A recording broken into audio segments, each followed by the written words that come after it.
विश्व 24 न्यूज हर पल आपके साथ। बद्दल आपल्याला धन्यवाद देतो। या पत्रकार परिषदेसाठी उपस्थित माननीय महापौर, गटनेते पवन कदम, शिवसेना पक्षाचे महाराष्ट्र रेपाळे साहेब या ठिकाणी उपस्थित आहेत। आज ही पत्रकार परिषद घेण्याच्या पाठीमागचा उद्देशच मुळात आहे की कालपासून परवाच्या महासभेनंतर बरेच प्रश्न शहरामध्ये निर्माण झालेले आहेत आणि कशा प्रकारे त्या ठिकाणी करवाढ दरवाढ झालेले अशा प्रकारचं चित्र एकंदरीत नागरिकांच्या समोर उपलब्ध झालेलं आहे।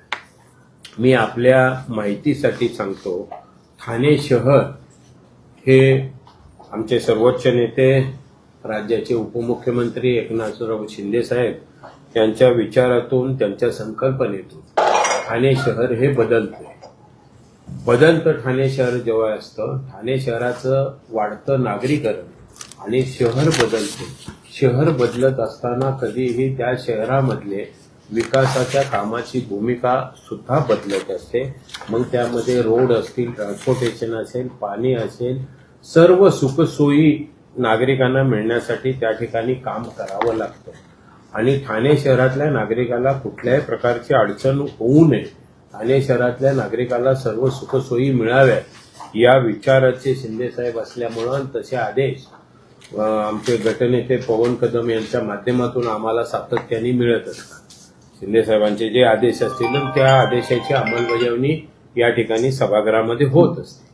शहरामध्ये काम करत असताना गेली 11 वर्ष, प्रथम मी एकच मुद्दा तुमच्या समोर मांडतो, गेली 11 वर्ष आपण कुठलीही करवाढ दरवाढ न करता ठाणे शहरातल्या विकासाची गोडदोड ही कायमस्वरूपी चांगल्या प्रकारे चालू ठेवलेली आहे। पण गेल्या 11, 12, 15 वर्षापूर्वीचं ठाणे शहर आणि आताचं ठाणे शहर जर बघितलं तर त्यामध्ये कितीतरी फरक जाणवतो। विकास आणि कामं करणं याला निश्चितच एक आर्थिक त्यासाठी पाठबळ हे 100% लागतं। तुमच्या आमच्या समोर नुकताच अर्थसंकल्प मंजूर करत असताना, हा अर्थसंकल्प मंजूर करत असताना 6,279 कोटीचा अर्थसंकल्प आमच्या समोर या ठिकाणी सादर झाला। आता 6,221 कोटीचा अर्थसंकल्प सादर होत असताना त्यामध्ये स्पिलओव्हर जवळजवळ 2,400 कोटीचं स्पिलओव्हर आणि 2800 कोटी हे वार्षिक ते म्हणजे पगार वगैरे हे आहे की कंपल्सरी त्या ठिकाणी खर्च होतो। म्हणजे एकंदरीत त्या ठिकाणी सुरुवातीला अर्थसंकल्प सादर होत असताना किमान 500 कोटीचं त्यामध्ये कमीचा वजा अर्थसंकल्प सादर झाला। शहराच्या दृष्टिकोनातून कामं करत असताना आम्ही या संदर्भात आमच्याकडं हा अर्थसंकल्प सादर झाल्यानंतर माननीय महापौर महोदया यांच्या अध्यक्षतेखाली सातत्याने सर्व विभागाशी चर्चा केली। शेवटी विश्वस्त म्हणून ह्या महापालिकेचा कारभार चालत असताना प्रशासनाबरोबर सत्ताधारी मंडळी जर असतील, दोन्ही चाकं असतील, वास्तविक आम्ही आशा करूया की सर्वच चाकं एकत्र असली पाहिजे, परंतु या ठिकाणी सत्ताधारी आणि प्रशासन एकत्र असलं तरच त्या ठिकाणी कामं होत असतात। 500 कोटीचं त्या ठिकाणी ज्या वेळेला मायनस अर्थसंकल्प झाला त्यावेळेला आमच्या पुढे प्रश्न उभा राहिला की गेली 9-10 वर्षानंतर सर्व नगरसेवक या ठिकाणी निवडून आल्यानंतर त्या नगरसेवकांना त्यांच्या प्रभागातली कामं करण्यासाठी काय करावं लागेल असा प्रश्न त्या ठिकाणी निर्माण झाला आणि म्हणून या सगळ्या गोष्टीची चर्चा करून आम्ही वास्तविक पाहता चर्चा करून त्यामध्ये किमान 1,300 कोटीची वाढ सुचवून तो 7,500 कोटीपर्यंतचा अर्थसंकल्प आम्ही त्यावेळी मंजूर केला। आता वाढ सुचवल्यानंतर वाढ ही वाढ असते आणि वाढ सुचवून त्या महसुली उत्पन्न वाढवण्याच्या दृष्टिकोनातून आम्ही प्रयत्न केला। त्यावेळेला कुठल्याही प्रकारची करवाढ ही अर्थसंकल्पामध्ये घेतली नाही। मला वाटते काल परवा एक गटनेत्याची मुलाखत कालचीच ऐकली की ही जर करवाढ करायची होती तर अर्थसंकल्पात का नाही केली। वास्तविक पाहता मी काल पण सांगितलंय आणि माननीय महापौर महोदया त्यांच्या अध्यक्षतेखाली कधी कधी आमचा आग्रह असताना सुद्धा सर्वांना विश्वासात घेऊन एक चांगल्या प्रकारे सभागृह चालावं अशा मताच्या त्या स्वतः आहे. म्हणजे कधी कधी आमचा आग्रह असतो की नाही आपल्याला असं नाही करायचं, तरी सुद्धा त्या सर्वांना घेऊन जाण्याचा प्रयत्न करत असतात. आणि त्याच पद्धतीनं अर्थसंकल्पामध्ये सुद्धा त्यांनी तसं काम केलेलं आहे, सर्वांना विश्वासात घेऊन काम केलेलं आहे. एक साधी गोष्ट आहे, करवाढीच्या बाबत जो काही गैरसमज नागरिकांच्या मध्ये पसरवला जातोय. साधारण आपल्याकडं 6,58,000 घरं ज्यामध्ये स्ट्रक्चर कराला असणारी 6,58,000 घरं आहेत आणि त्याच्यातून साधारण 1,000 कोटीचं आपल्याला उत्पन्न मिळायला पाहिजे. हे ढोबळ आपली एक त्यामध्ये कल्पना आहे. परंतु आम्हाला मिळतं किती, तर 900 कोटीपर्यंत उत्पन्न मिळतं. 100 कोटी थकबाकी राहते. आता थकबाकी राहते, मी असं पण ऐकलंय की बिल्डर लोकांच्याकडे थकबाकी एवढे. थकबाकी राहते म्हणजे थकबाकी ठेवत नाही, ती त्या वर्षाची असते, त्यांच्यावरती नियमाने त्या ठिकाणी कारवाई करून आपण ती वसूल करू. परंतु माननीय महापौरांच्या अध्यक्षाखाली हे पण ठरलेलं आहे आणि यासाठी मला वाटतं राम रेपाळ्यांचं नाव घ्यावं लागेल की सातत्याने गेली 2 वर्ष ते प्रयत्न करत असतात की ज्या घरांना कर लागलेला नाही त्या घरांना सुद्धा कर लागला पाहिजे.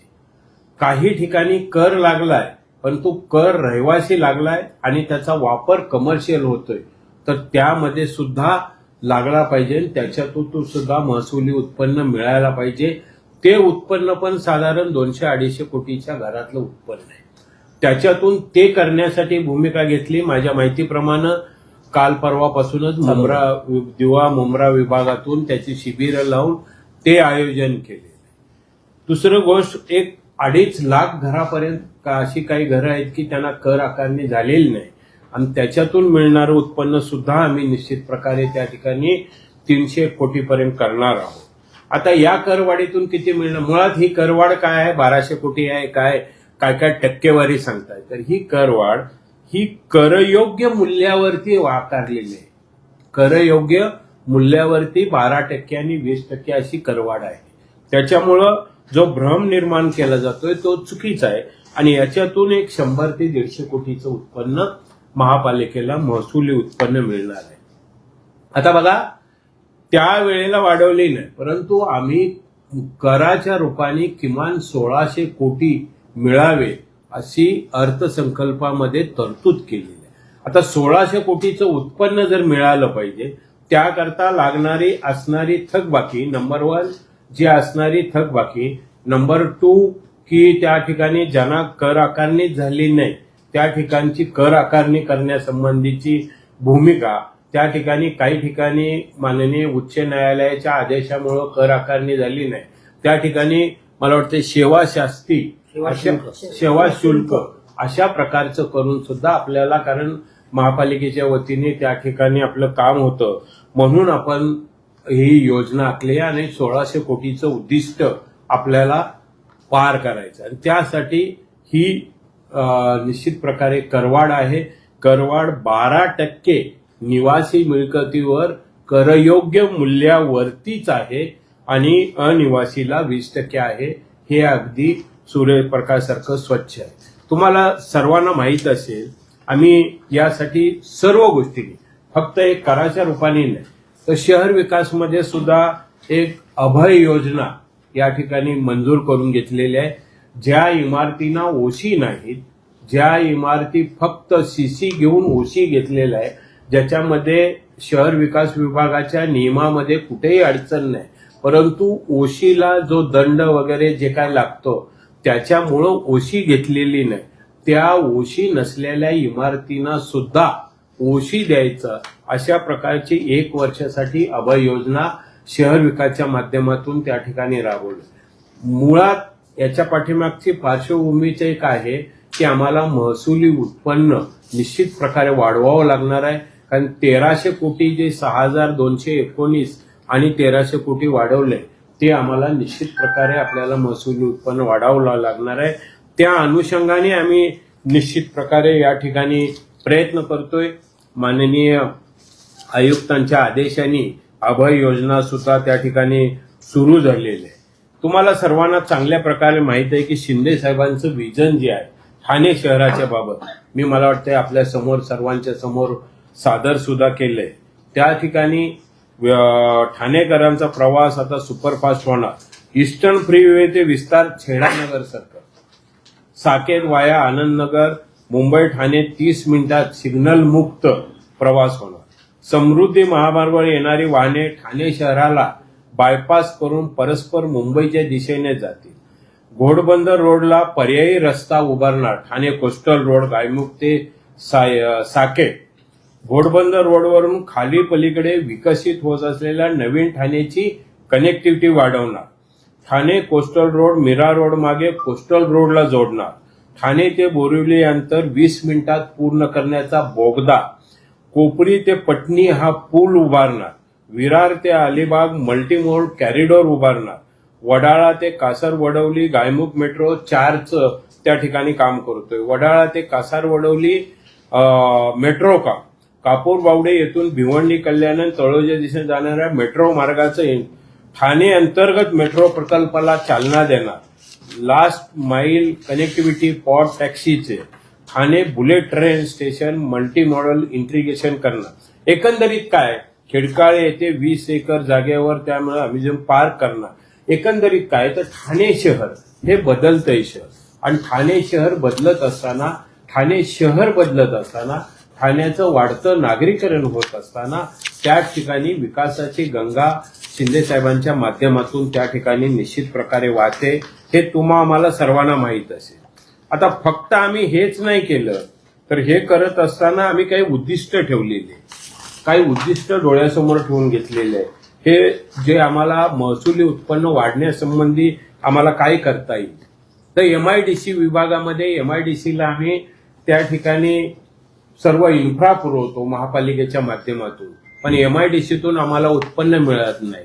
त्या दृष्टिकोनातून आम्हाला उत्पन्न मिळायला पाहिजे. त्या दृष्टिकोनातून आम्ही माननीय नगर विकास मंत्री आणि ठाण्याचे पालकमंत्री आमचे नेते शिंदे साहेबांशी चर्चा केली, माननीय आयुक्तांशी चर्चा केली आणि त्या दृष्टिकोनातून संबंधित मंत्र्यांशी पत्रव्यवहार करून त्यांच्याकडून आम्हाला अतिरिक्त निधी किती मिळेल या दृष्टिकोनातून प्रयत्न करण्याचं काम केले.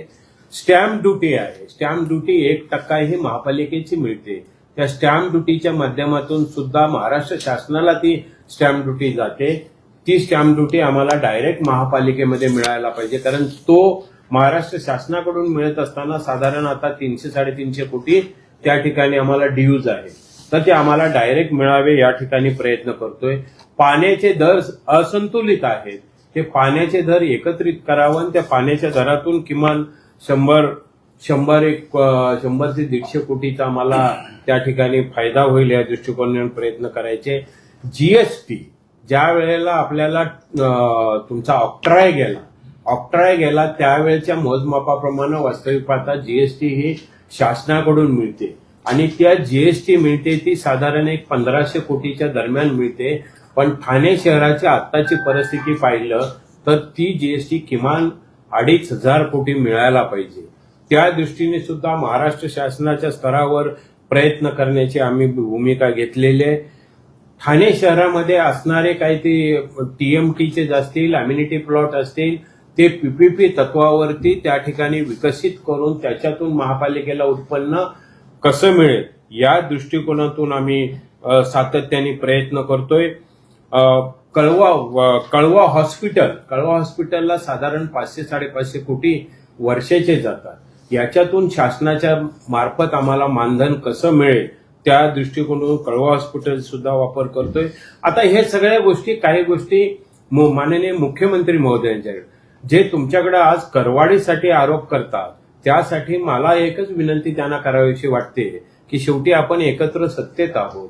जर हीच ताकद आपण जर एकत्रितपणे राज्याचे मुख्यमंत्री राज्याचे उपमुख्यमंत्री यांच्याकडे लावली आणि जीएसटी सारखा विभाग असेल, स्टॅम्प ड्युटी सारखा विभाग असेल, कळव्यासारखा विभाग असेल, जर आम्हाला शासनाकडून त्या ठिकाणी मिळणारा निधी जर मिळाला तर आपल्याला ही अडचण येणार नाही.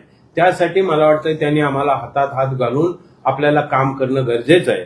दुर्भाग्याने वाटतं की माननीय महापौरांच्या अध्यक्षतेखाली गटनेत्यांची आदल्या दिवशी बैठक झाल्यानंतर त्या बैठकीप्रमाणे सभागृहामध्ये चर्चा होते आणि वास्तविक पाहता करवाढीच्या बाबत जर बोलायचं झालं तर आमचे ज्येष्ठ सदस्य राम रेपाळे साहेबांनी त्या ठिकाणी करवाढीच्या संदर्भात त्यांची भूमिका मांडली.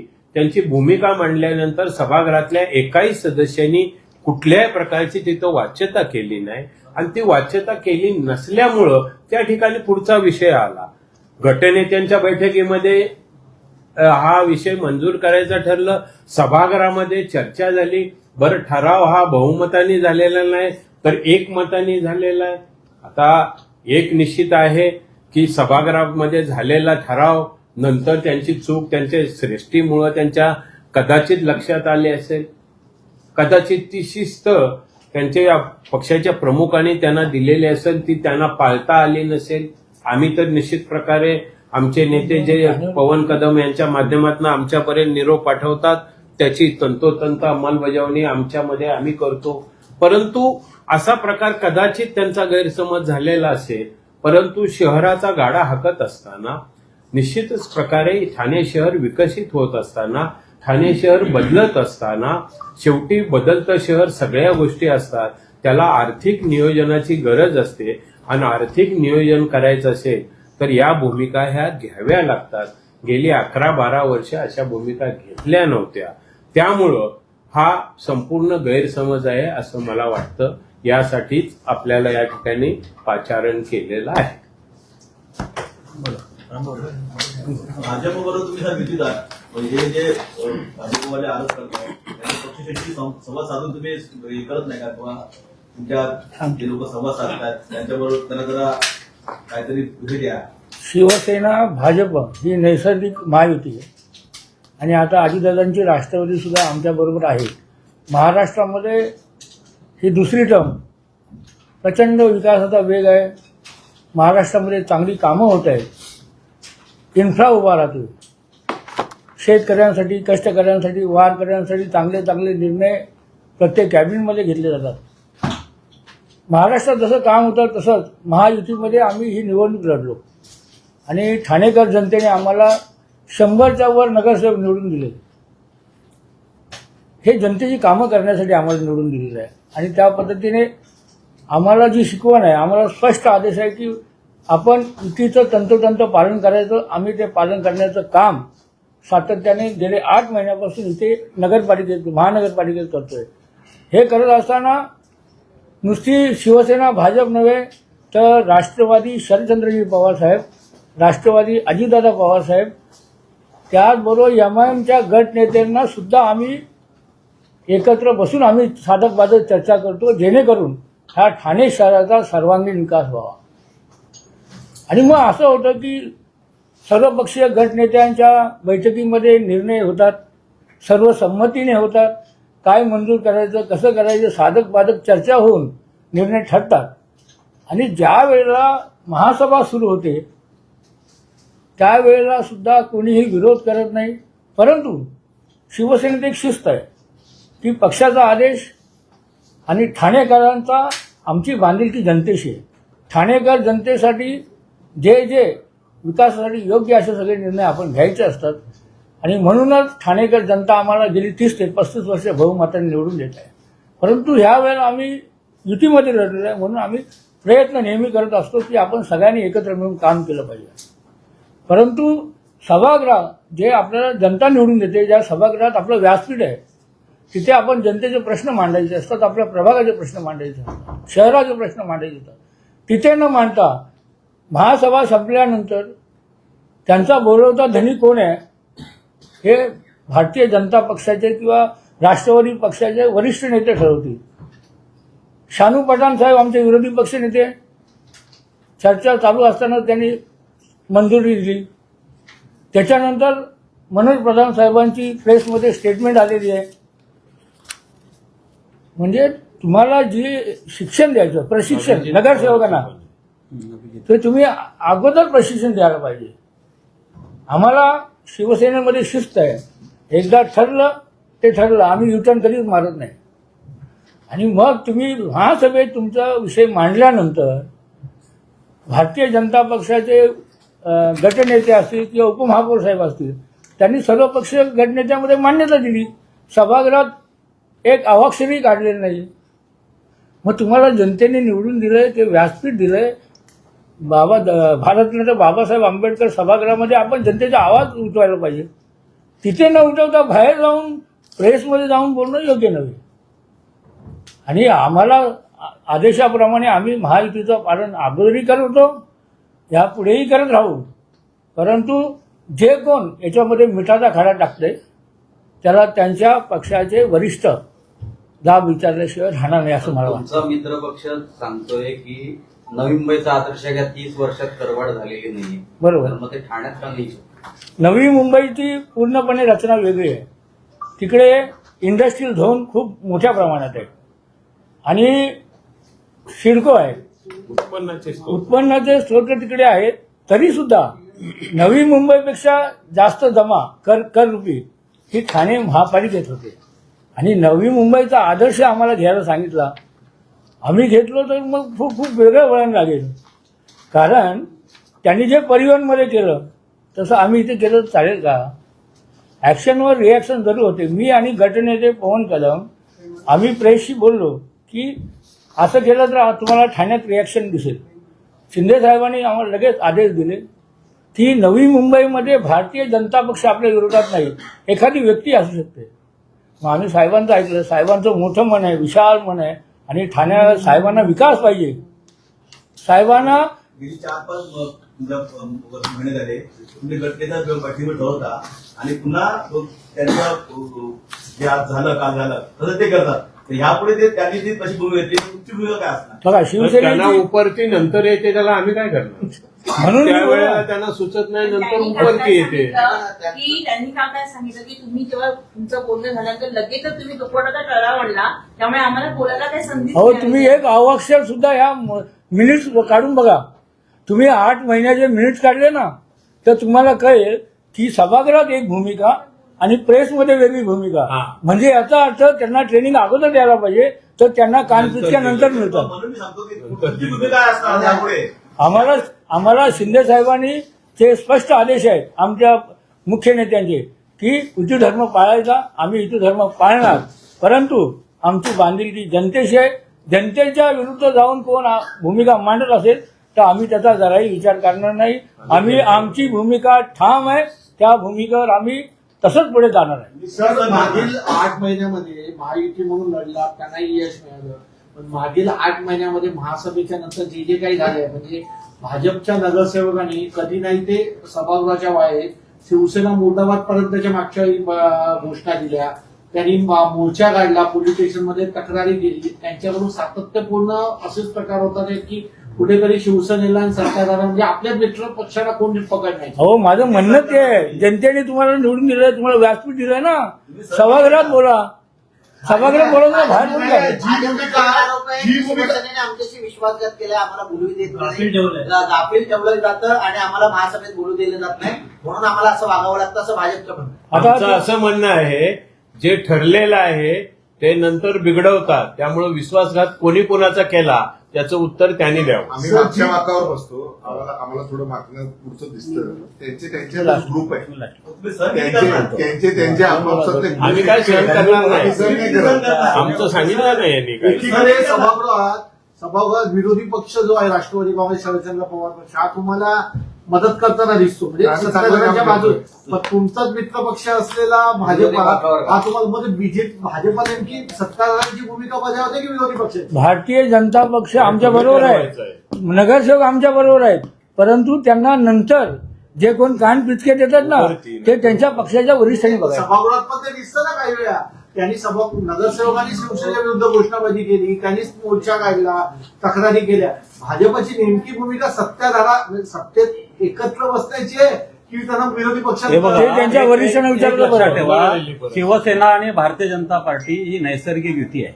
याच्यामध्ये एका व्यक्तीचं काय वेगळं मत असू शकतं, तर त्या मताचा मग जगदाळे साहेब म्हणाल्याप्रमाणे कोण त्यांना जर काय कानपिचक्या देत असतील तर तो भाग वेगळा आहे. दुसरा महत्वाचा विषय आहे की टॅक्सच्या करवाढी संदर्भातला जो काही विषय पटलावरती होता, त्या पटलावरच्या विषयावरती काय विषय तत्काळ आलेला नाहीये. तो विषय जेव्हा घोषवाऱ्यासहित येतो त्यावेळेस त्याचा अभ्यास करूनच आलेला असतो. आणि जेव्हा महासभेच्या 2-3 दिवस आधी आम्ही सर्वपक्षीय गटनेत्यांची मिटिंग घेतो, नुसते गटनेते नसतात, पदाधिकारी पण असतात. त्याच्यामध्ये विरोधी पक्षनेते आले, उपमहापौर स्वतः कृष्णा पाटील होते, सर्व पक्षीय गटनेते असतात. आणि त्या ठिकाणी ठरलेलं आहे की ह्या करवाढी संदर्भात सकारात्मक भूमिका ही आपण घेण्याची गरज आहे. चर्चा करून त्या संदर्भात मंजुरी द्यायची, असं जेव्हा गटनेत्यांच्या मिटिंगमध्ये मगाशी जगदाळे साहेब बोलल्याप्रमाणे ठरलं होतं. अशा वेळेला मग वेगळी भूमिका काय घ्यायची, आणि जर तुम्हाला वेगळी भूमिका भारतीय जनता पार्टीच्या काही नगरसेवकांना घ्यायची होती तर ती परत महापौरांच्या दालनात एक बैठक घेऊन आपण करू शकतो, कारण त्या सभागृहाच्या आधी आपण एकत्र बसण्याची पद्धत आहे. आणि दुसरं महत्वाचे मगाशी आपण जो विषय काढलात की नवी मुंबईमध्ये करवाढ झालेली नाहीये, परंतु आपल्या माहितीसाठी सांगतो 500 फुटापर्यंत जे तिकडे जे काय कर आकारणी आहे ती नवी मुंबईला जी कर आकारणी आहे ती अंदाजे 55,000 ते 57,000 रुपये आहे 500 फुटाच्या ह्याला वाढीवप्रमाणे. आणि आता जी आपण करवाढ जी काय सुचवतोय, जे काय 12% वाढ प्रमाणे, त्याची जर करवाढ तुलना करायला गेली तर 41,000 येते. म्हणजे नवी मुंबईच्या तुलनेत आम्ही कमीच आहोत ना. नवी मुंबईला जर का 57,000 कर झालेली आहे 500 फुटाला, आणि आपल्या 41, म्हणजे नवी मुंबईच्या तुलनेत ठाणे महापालिका ही कर आकारणीमध्ये कमीच आहे. दुसरं म्हणजे बघायला गेलं तर पुण्यामध्ये 76,000 आहे 500 फुटाच्या घरांना, आणि आपण 41,000 आहोत. म्हणजे आपली करवाढ ही अवाक्यासवा नाही, हे नियमाला धरून आहे. दुसरं महत्वाचं असं की मागे 1 महिन्यापूर्वी जेव्हा आयुक्तांच्या दालनामध्ये वर्ल्ड बँकेच्या माध्यमातून जेव्हा एक प्रकारचं प्रेझेंटेशन की अर्थव्यवस्था काय असते, त्या अर्थव्यवस्थेच्या बाबतीत जेव्हा वर्ल्ड बँकेच्या जे आमचे श्री जोशी आणि श्रीमती ईशा सार ह्या त्या ठिकाणी आल्या होत्या, त्यांनी जे काय प्रेझेंटेशन दिलं त्या प्रेझेंटेशनमध्ये सर्व पक्षीय गटनेते होते, सर्व पदाधिकारी होते, महापौर होत्या, उपमहापौर होते, सर्व पदाधिकारी होते. आणि त्यांनी जे काय आयुक्तांसमोर प्रेझेंटेशन दिलं की आपल्याला आपली करवाढ ही ज्या पद्धतीने करायला पाहिजे, जे रोटेशन करवाढ आहे ती आपल्याकडे केलेली नाही, आणि ती जर आपण केली नाही तर आपली अर्थव्यवस्था ही फार डबघाईला येईल. आणि भविष्यामध्ये अशाच पद्धतीने आपण जर का राहिलो, नुसतं ह्याच्यामध्येच नाही बाकीच्या क्षेत्रातही करवाढ व्हायला, जाहिरात विभागात जगदाळे साहेबांना माहिती आहे प्रत्येक विषयात करवाढ त्यांनी सुचवलेली आहे. आणि त्यांनी जे प्रेझेंटेशन दिलं हे 4-5 महिन्यापूर्वी आयुक्तांना त्यांनी त्यांचं प्रेझेंटेशन दिलेलं आहे त्या वर्ल्ड बँकेच्या माध्यमातून. आणि नुसतं ठाणे महापालिका नाही, महाराष्ट्रातल्या नव्हे तर देशातल्या अनेक महापालिका असतील, नगरपालिका असतील, त्याचं त्यांनी ऑडिट केलेलं आहे. आणि ऑडिटच्या माध्यमातून तुमचं इन्फ्रास्ट्रक्चर वाढवण्याकरता, तुमचं जे काय ऍडमिनिस्ट्रेशन पॉवर असेल, तुमचा आर्थिक स्रोत असेल, ते वाढवण्याकरता आपण काय करायला पाहिजे, अशा तज्ज्ञ लोकांनी प्रत्येक महापालिकेला एक प्रेझेंटेशन दिलंय. आणि ते प्रेझेंटेशनची चर्चा 1 महिन्यापूर्वी झाली. आणि त्याच्यानंतर आम्ही गट मीटिंगमध्ये ठरवलं की अशा पद्धती जर का खरोखरच आहे तर आपल्याला करवाढ करणं गरजेचं आहे.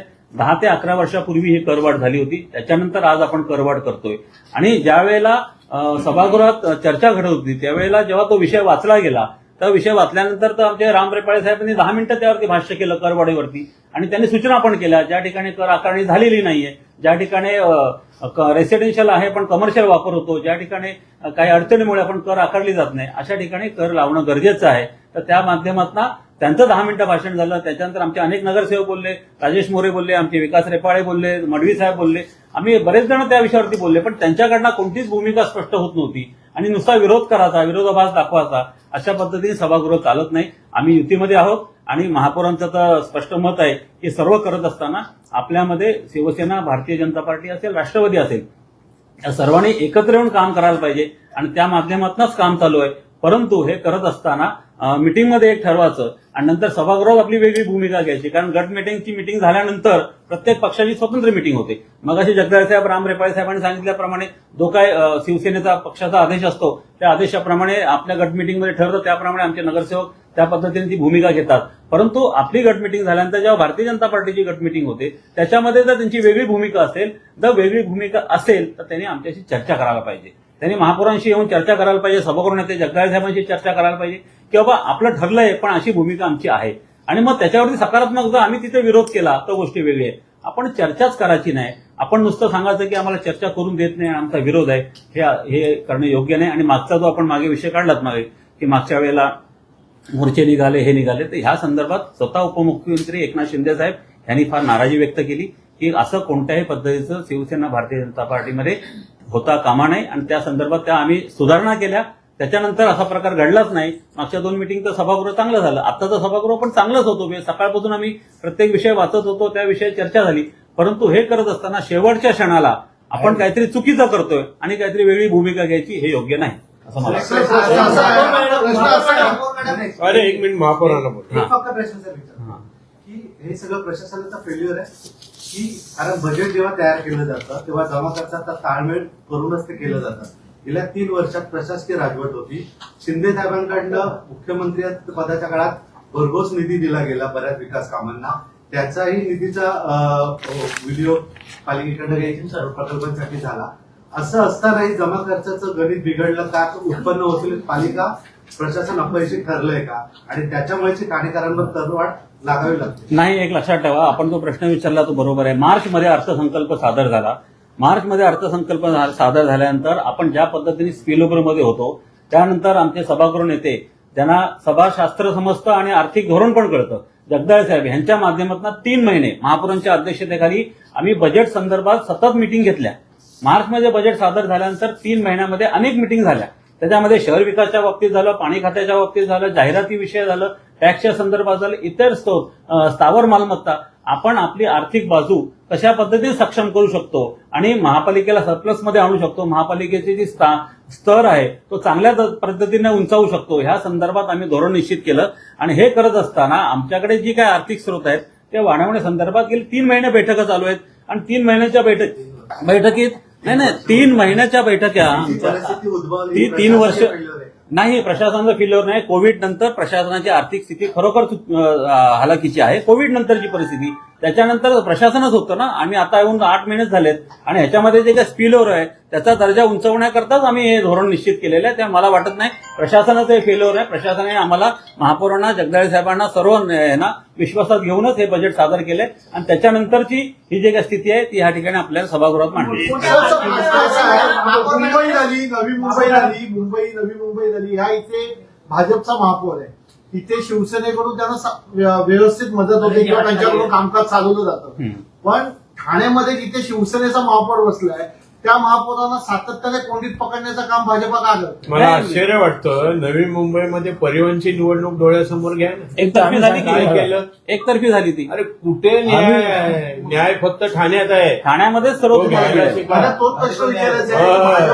भाजपा का साधी गोष्ट आहे, तुम्ही एकच निवडणूक घ्या. मी तुम्हाला भाजपा का उलट शिंदे साहेबांचं मोठं मन आहे, सगळ्यांना बरोबर सर्वांना बरोबर घेऊन माझा जातात. प्रश्न तोच आहे की मुंबईमध्ये आणि नवी मुंबईमध्ये शिवसेना भाजपा बरोबर सत्तेमध्ये सहभागी आणि तिथे ती त्यांना साथ देते. पण ठाण्यामध्ये भाजप शिवसेनेच्या महापौरांना भाजपा का कोंडीत पकडतो? पुन्हा सांगतो, त्यांची अवस्था आहे हो. भारतीय जनता पक्ष आमच्या विरोधात नाहीये. भारतीय जनता पक्षाने आम्ही बरोबर आहोत.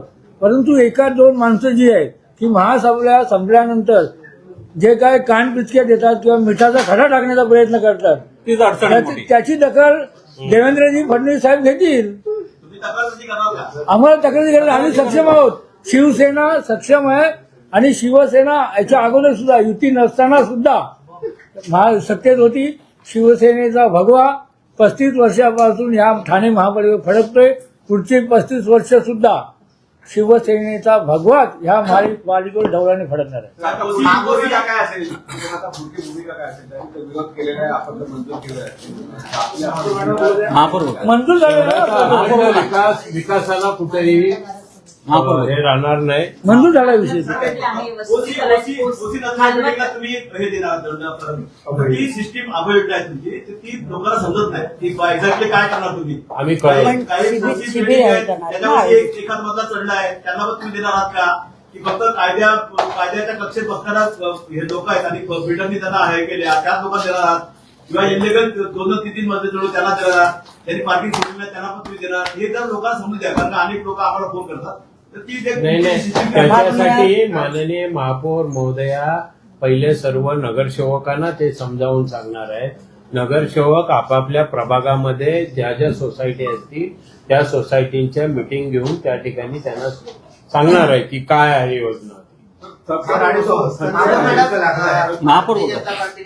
महापौरांना बोलू द्या ना. महापौर बोलतात.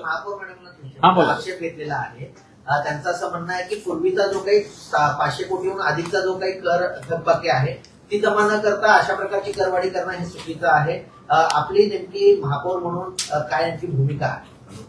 महाराष्ट्राचे सचिव राम रेपाळे साहेब, सभागृह नेते जगदाळे साहेब, गटनेते पवन कदम, नगरसेवक विकास रेपाळे, नम्रता भोसले, मला वाटतं आता सविस्तर माहिती अर्थसंकल्पावर असू देत, इतर सगळ्या कामांवर असू देत, या सर्वांनी दिलेलीच आहे.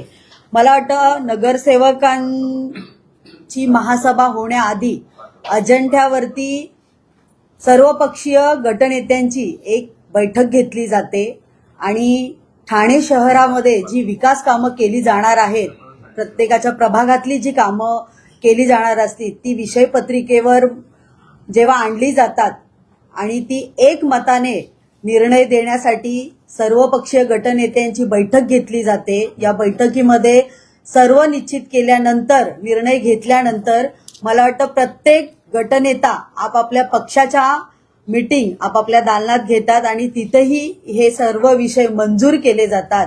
आणि त्यानंतर जर विरोधकांचा हा असा विषय असेल की आपण मंजूर एक करतोय आणि जर नंतर महासभेमध्ये तुम्ही वेगळं विषय तिथे मांडता, तर हे खूप चुकीचं आहे.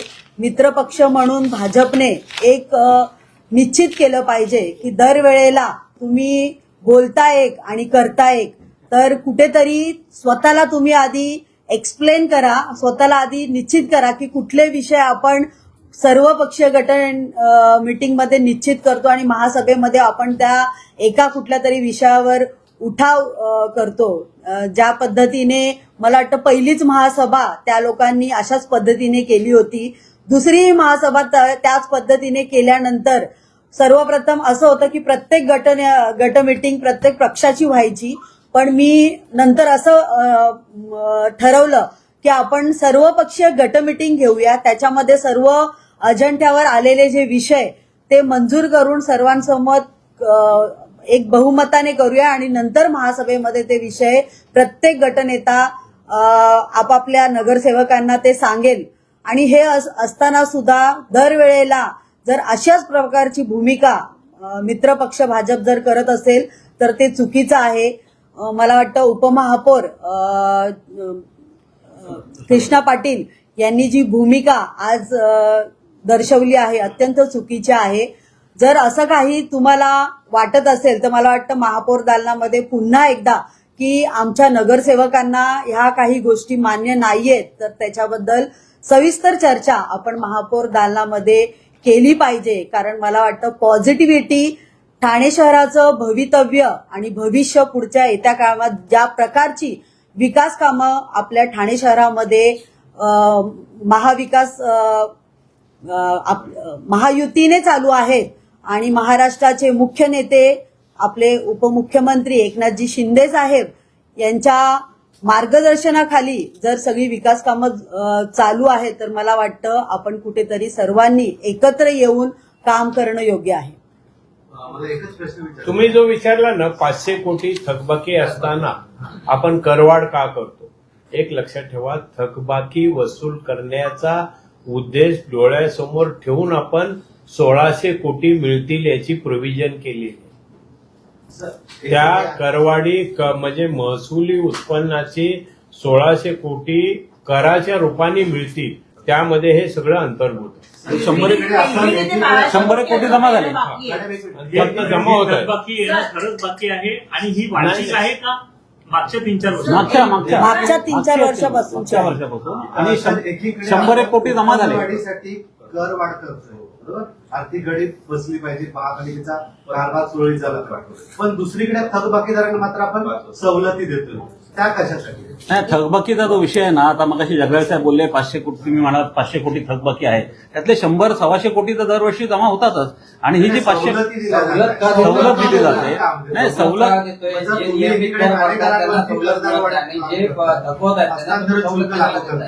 सवलत कशामध्ये दिली आहे? पाणी दरामध्ये, पाणी दरामध्ये सवलत आपण कशावर आपण दिली? व्याज काय करतोय त्याच्यामध्ये? व्याजावर नाही बघा हो, एकदा कुठेतरी संपवून विषय नाही म्हणून ऑगस्ट टू डिसेंबर आणि त्यात काय व्याज माफ करतोय फक्त आपण. कसं आहे, मुळातच ती सवलत ऑगस्ट टू डिसेंबर. अरे विषय असा आहे, एक प्रश्न असा आहे की एलपीडीची 1200 कोटीची थकबाकी आहे ती अजूनही आपल्याला मिळाली नाहीये. 2025 पासून आपण तेव्हा अजून आलेलीच नाही आपल्याकडे एलपीडी. दुसरी अशी गोष्ट की त्यांनी बिल्डर्सची थकबाकी खूप असताना आपण बिल्डरकडनं वसूल न करता सामान्य नागरिकांकडनं कर वसूल का करतात असा एक त्यांचा हेडलाईन कशाने होते? हेडलाईन कशी झाली? बिल्डर लोकांची थकबाकी असताना करवाढ का केली, ही हेडलाईन झाली. तर मला सांगा, बिल्डर असो की कोणी असो, करधारक आहे आणि करधारकाची थकबाकी जी आहे ती आम्ही गृहीत धरून 1600 कोटी आपल्याला महसुली उत्पन्न मिळायला पाहिजे या भावनेतनं प्रशासन काम करतंय. प्रशासनाने चालू केलंय, संस्था एक नेमली, कॅम्प पण चालू केले, कॅम्प चालू केले. अहो ह्याच्यात मी म्हणतो उलट महसुली उत्पन्न वाढण्यासाठी सर्वांनी एकच. आता मला सांगा, ज्यावेळी कामं करायचे तेव्हा बजेटच्या याद्या सगळ्यांच्या आल्या ना, प्रत्येक नगरसेवकाच्या. आता त्या याद्या पूर्ण करायच्या असेल तर त्याला अर्थ कुठून आणणार? तुम्हाला महसुली उत्पन्न वाढल्याशिवाय कुठून करणार कामं? तर महसुली उत्पन्न वाढलं पाहिजे, शासनाकडून मदत मिळाली पाहिजे, ह्याच्यात उलटी मदत करायला पाहिजे त्यांनी. नगरसेवक निधी पाहिजे ना, आणि नगरसेवकांना सर्व काय पाहिजे, ह्याच्यात उलटी त्यांनी मदत करा. मुख्यमंत्री जर आहेत, मुख्यमंत्री आहेत, या दोघांच्याकडे जाऊन आम्ही सर्वांनी मिळून गारानं मांडलं पाहिजे. आणि टॅक्स संदर्भात, टॅक्स वसुली करण्यासंदर्भातला जी काय आम्ही नवीन एजन्सी नेमलेली आहे मागे 1 वर्षापूर्वी, त्यांचं काम जवळजवळ 70% पूर्ण झालेलं आहे. आणि त्यांच्या सर्वेक्षणामध्ये जो काय वापरात बदल आहे, जगताप साहेब मगाशी बोलल्याप्रमाणे रेसिडेन्शियलचा कमर्शियल वापर करताय, जिथे टॅक्स आकारणीच झालेली नाही, अशा ठिकाणचं सुद्धा सर्वेक्षण झालेलं आहे. तिथून 300 कोटी वाढ होते आम्हाला. ओके, त्याच्यामुळे धन्यवाद. राज्यातील महत्त्वाच्या आणि आपल्या भागातील ताज्या बातम्या पाहण्यासाठी आजच आमच्या विश्व 24 न्यूज चॅनलला यूट्यूबवर सबस्क्राईब करा आणि बेल आयकॉन प्रेस करा.